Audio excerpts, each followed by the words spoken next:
yéen souvent da ngeen di prôner éthique da ngeen di prôner li nga xam ne moom mooy morale mais est-ce que yow mi nga xamante ne peut-être bokkoon nga ci dialogue politique bi souvent également da ngay wax ci mbirum droit su ngeen wéetee du ngeen wax ne dañu war a rejeter liste nationale bu coalition Yewwi Askan Wi parce que respecté wul nag li nga xamante ne moom la tënk ci code électoral bi. waaw Fatou man bokk naa ci ñi nga xam ne keroog bi coow li jibee ñuy naan dañu def erreur ci suñu liste nationale. dama bokkoon ci ne la ñu fay tuddee erreur du motif boo xam ne valable na pour ñu rejeter suñu liste nationale ma teg ko ci ay argument technique balaa sa politique di ñëw ak leneen dama ko teg ci li nga xam ne moom laa jàng te gëm ko mais laata mooy ñëw ci sa tontu bi ci sa réponse ci sa question bi dafay baax ñu taxaw seetlu tuuti jàngat li nga xam ne maître Ousmane Seye wax na ko fii tout à l'heure yaakaar naa ci li mu wax ñaari njàngat yi lañ ci mën a def bu njëkk bi mooy day wone ne ñoom li ñu def ñoom waa Benno Bokk Yaakaar ak li Yewwi Askan bi def yàlla ak yàlli la maanaam lu wuute la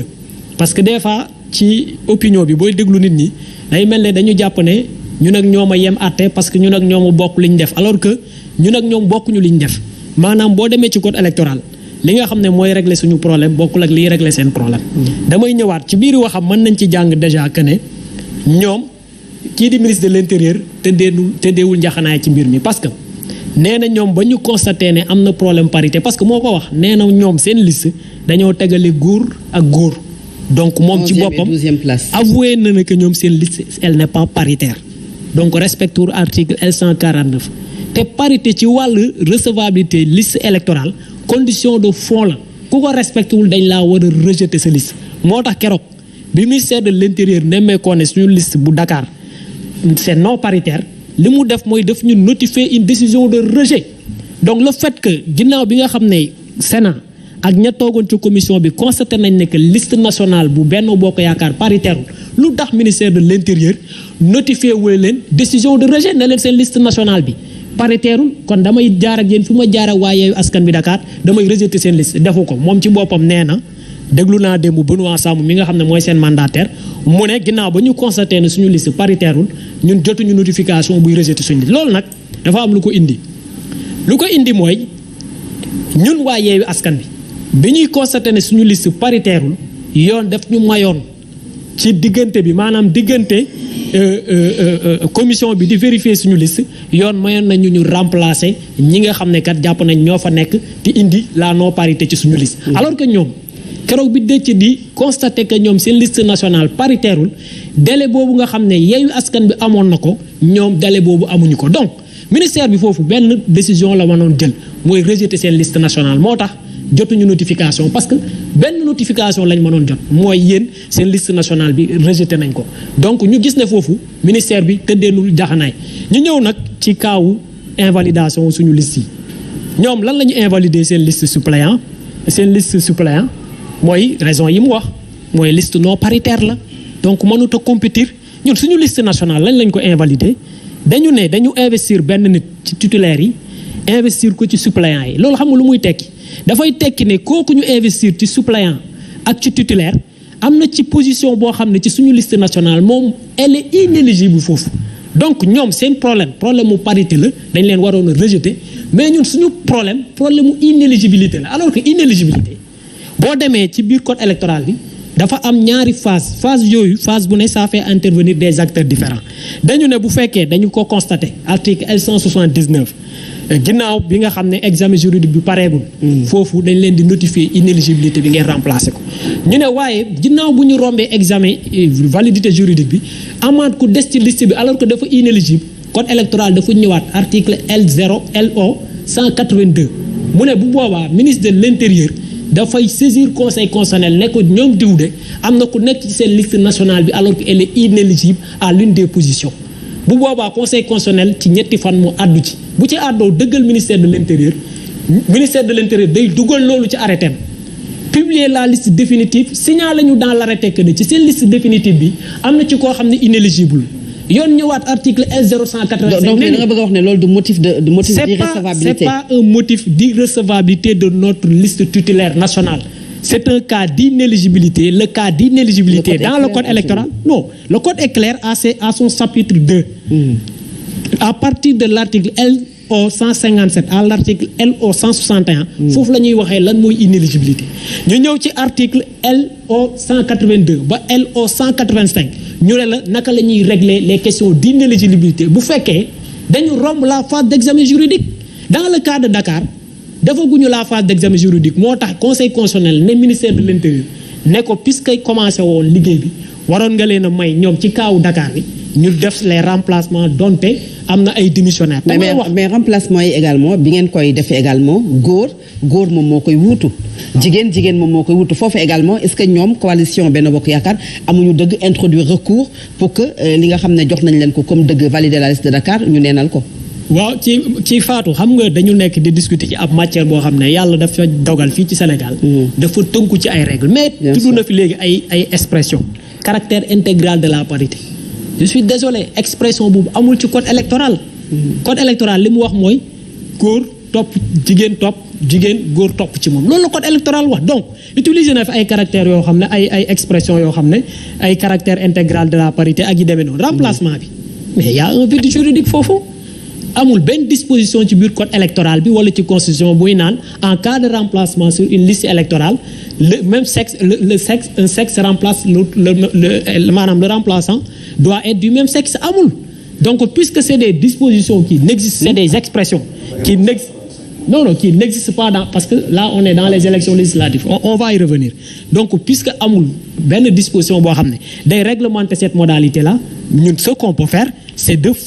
d'agir conformément à ce qui cadre avec la loi mooy fexe ba suñu liste départementale mu paritaire. Maintenant je conclue pour dire que dans cette affaire il faut accepter quand même que le ministre de l'Intérieur dafa jalgati yoon soit mu def ko ci tayeef wala mu def ko ci ndigal te ñun on pense que ci ndigal la ko defee parce que ñi muy wax naan duñu waa DGE commission bi en majeure partie sont de la DG. Elle est dirigée par le directeur des opérations électorales. Il y a le vice-président directeur de la formation, le chef des affaires juridiques.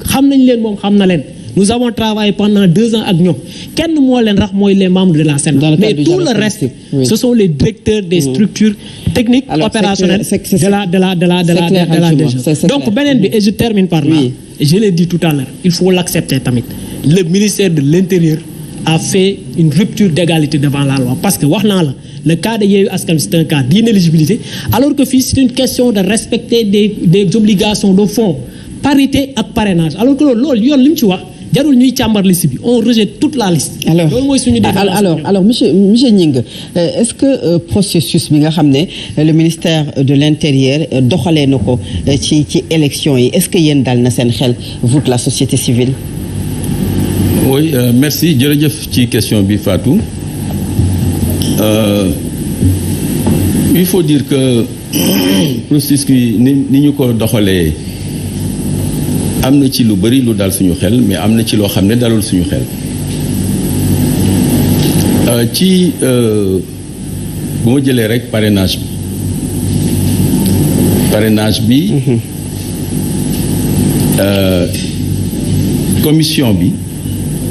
commission administrative bi de réception des dossiers de candidature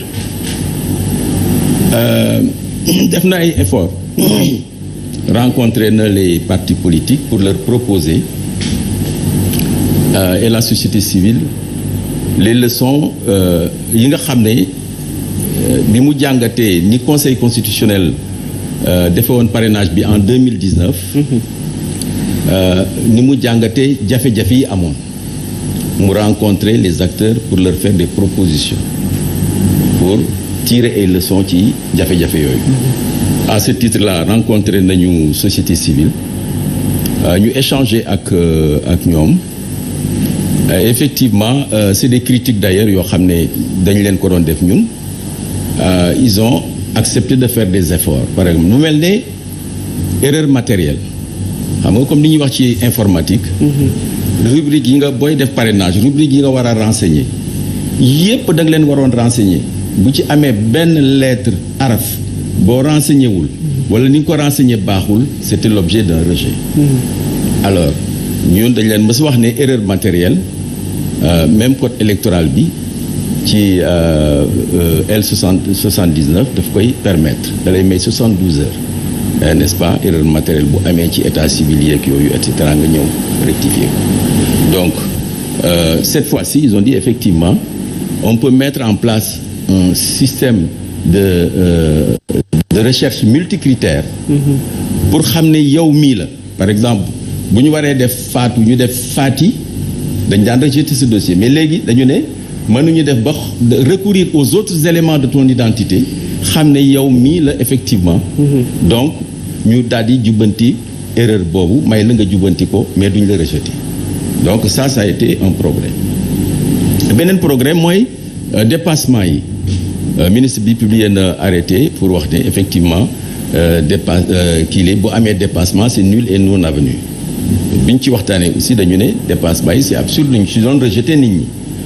comme c'était le cas de Malick Gakou les gens parlent de la jurisprudence Malick Gakou c'était pas la raison principale ni la seule raison bi taxoon ñu rejeter dossier mais c'était parmi les raisons dans les considérants boo ko liree tu vois c'est très clair c'était parmi les raisons alors cette fois-ci l'administration a dit ça c'est absurde effectivement mais machine bi su contrôlé ba agsi ci li ñu soxla lim bi dafay taxaw leneen li du ko seet on a dit c'est très bien. donc déjà li ñuy tàmbali di wax coalition Gëm Sa Bopp introduire un recours pour tout simplement dafa jàpp ne y a un plafond et un plancher que waruñu ko woon jéggi ci coalition Benno Bokk Yaakaar da nga jàpp ne loolu réglé nañ cette question déjà donc jarul woon recours. waaw là jar na peut-être recours je ne dirais pas que jarul recours mais le problème ici de fond c'est est-ce que l'arrêté du ministre et le consensus obtenu sur cette question sont opposables à la jurisprudence Malick Gakou qui existe déjà c'est ça la question et ça c'est le Conseil constitutionnel qui tranche cette question alors donc am na effort feneen aussi c'est les minima régionaux xam nga moitié région yi dañ doon laaj nga indi 1000 junni parrain mais dañ daan gis ne su fekkee ne ci junni yooyu nga indi matal nga ko mais dafa am ñoo xam ne au lieu ñu nekk région de Saint-Louis yaa ngi leen def ci région de Sédhiou ou région de je ne sais pas du Sine Saloum dañ la daan rejeter alors cette fois-ci on a dit dañ leen di jëlee fi ñu nekk rek yóbbu leen fi ñu war a nekk dootuñu la rejeter donc il y a ces efforts là mais malgré ces efforts nous disons que le parrainage le système reste imparfait largement imparfait am na ay sooxe ak ay matadi yu bëri ci nekk ndax li ko waral mooy que c'est un système de contrôle ex post maanaam boo ko déggee ci wolof dañu lay bàyyi nga dem def sa ay collecte def li nga war a def yépp après contrôle bi ñëw après réew yi mu am yépp alors dañuy def contrôle simultané c'est-à-dire da ngay am par exemple sa tablette léegi xarale yi maye na ko ka tablette bi ñu branché ko ci benn serveur boo xam ne dafa am kii bi nu mu tuddati fichier bi boo tàppee koo xam ne turam baaxul daf lay rejeter wala nga tàppee koo xam ne pare na déjà keneen daf koy rejeter et cetera ce qui fait que yow boo demee ba sa lim mat ça veut dire que baax na amuloo doublon amuloo dara nga dem déposer ko wa illa ni ñuy def ci commission de révision des listes wala bu refonte amee ñëpp dañuy demaat bindu ji ñu defar ay commission administrative kuy parrainer nit nga dem foofu ñooy jël sa parrainage ñu branché machine boobu ci serveur bu ñu ko defoon suñu paree rek du am benn problème c'est clair alors donc c'est ça le problème tu vois alors maintenant si on veut garder ce système là il y a des corrections aussi qu'il est possible dinañ ñëw ci loolu dinañ ñëw ci système de parrainage alors mais dama bëggoon aborder rapidement Yewwi ak allez-y monsieur Gningue ak Gëm Sa Bopp seen recours yi pour dire que ñun liñ ci xalaat mooy pour cas wu Benno Bokk Yaakaar la commission ça a échappé à la commission bi gisu ko en tout cas su ko gisee tam li mu waroon def defu ko man dama yaakaar ne ils se sont trompés peut-être de bonne foi gisuñu ko parce que suñu ko gisoon dañu waroon notifier à Bokk Yaakaar dans les 2 premiers jours du contrôle juridique ça ce qui leur aurait permis le 17 et le 18 c'était réservé pour le contentieux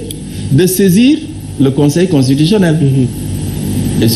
et peut-être qu'ils auraient pu avoir une décision favorable comme ni ko Yewwi Askan Wi amee par le biais des démissions. Ils font démissionner les gens pour les remplacer puisque déjà on l'a permis à chose Yewwi. Alors pour le cas de Yewwi, pour inéligibilité boo xam ne say at matu la mayu la matul ba may la nga bokk ci élection yi moom la ñuy wax inéligible. L179 dafa leer effectivement bokk na ci yi nga xam ne commission bi dina la may nga dem changer ko yaakaar naa bi ñu ñëwaatee nag maintenant pour changer ko ci la ñu def erreur bi mais comme ni ko Adjuma waxee LO 182 dafa wax ne ba la veille maanaam bu dee suba la ministre bi di publier arrêté bi joxe liste yi ñu jàpp ministre bi su gisee ko xam ne dafa inéligible dafa war a saisir conseil constitutionnel pour mu déclarer ko inéligible mais bu ko deful su délai yooyu alinéa 2 weesoo la candidature devient recevable. D'accord. Voyez, donc c'est des cas, si on se base sur ça, je pense que le Conseil constitutionnel regardera tout ça pour régler ces deux cas. Maintenant, je reviens sur Benno. Bi ñu dépassé kii bi ñu signalé ko. Le code est muet là-dessus. Donc il faut pouvoir interpréter la loi de façon favorable. La commission aurait pu, mais je dis les prérogatives de la commission L176 sont extrêmement limitées et citées. Parce qu'en droit, on dit, si on cite, c'est que c'est limitatif, les prérogatives. Donc, commission yi mënul génn lool, mënul interpréter loi bi, mënul produire loi comme le Conseil constitutionnel. Vous voyez. Maintenant, ma jeexal ci arrêté bi, arrêté ministre bi. Soo ko tënkee jàngat ko, mooy que bu Conseil constitutionnel suivre toppee arrêté ministre bi, ça veut dire que Benno day dem ci élection yi sans sa liste de suppléants au scrutin proportionnel. Yewwi day dem ci élection yi sans sa liste de titulaires au scrutin proportionnel. Nous disons, nous pensons que ça peut avoir de lourdes conséquences sur le processus électoral. Parce que conseil constitutionnel loolu après dañ ci ñëwaat. parce que il faut ñu ñëwaat ci loolu. Sànq mi ngi la koy wax maître Ousmane Seye que ne def ngeen ko une première fois et que yéen ak waa coalition Yewwi Askan Wi yéen ko defoon déposer recours pour surplus de candidats yi nga xam ne ñoom ñoo parrainé de parrain et plutôt yi nga xamante ne ñoom ñoo bokkoon ci coalition Benno Bokk Yaakaar amu leen fa ndam. Encore une fois ngeen bëgg ko defaat alors que li mu wax moom mooy peut-être bu ñu déposer dara ci conseil constitutionnel amaatuñu peut-être sañ-sañ pour déposer waat fa loolu également naka ngeen di def. alors baax na parce que lu monsieur ñi nga wax léegi dafa baax ñu fàttali nit ñi tuuti gëm sa bopp lan lañ ko éliminer gis nga fichier bii nii ñuy wax système mu parrainage bi. aljuma tey maître Ousmane Seye dafa voté ci élection locale yi ñu ne ko centre sangam ngay voté bureau sangam ngay voté ci carte électeur bi nga xamante ni ministère de l'intérieur moo ko jox loolu moo ci nekk. ñu daal di jël numéro électeur am daal ne ko numéro bi lii ak lii la ñu jël photocopie maître Ousmane Seye pour le parrainage de gëm sa bopp ñu daal di ñëw maître Ousmane Seye parrainé gëm sa bopp. ñu daal ne ko yow mi voté woon ci élection locale yi tey mënuloon parrainer gëm sa bopp parce que nekkuloo ci fichier bi ñu jël Fatou Abdou Ndiaye ñu ne ko sa taille 1m70 la 1m70 boobu noonu nekk ci carte d'identité biométrique bi nga xamante ni ministère de l'intérieur ñoo ko jox 1m70 yooyu noonu nga daal di koy dugal nga dem ci fichier bi mu ne la taille non conforme gëm sa bopp lii lañ ko rejeté. C'est-à-dire on a plus de 37 000 rejets yoo xamante ni. pour autre motif pour moom lañ tuddee autre motif. loolu lan la pour ay taille non conforme ak numéro électeur yoo xamante ni dañ ne la c'est non conforme alors que ñoom ministère de l'intérieur ñoom ñoo ko joxe.